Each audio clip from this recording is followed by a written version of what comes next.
I, Mark Carney, do solemnly and sincerely promise and swear that I will truly and faithfully, and to the best of my skill and knowledge, execute the powers and trust reposed in me as Prime Minister.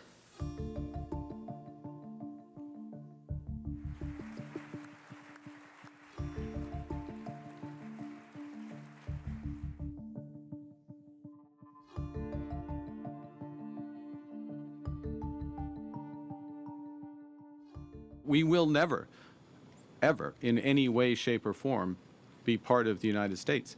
America is not Canada.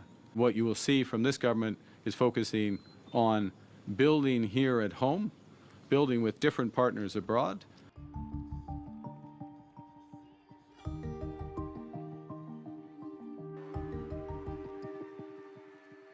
Our leaner cabinet will focus on two priorities in particular. First, protecting Canadian workers and their families in the face of unjustified foreign trade actions. And second, growing this great country by putting more money in Canadians' pockets, by ensuring that government spends less so Canada can invest more.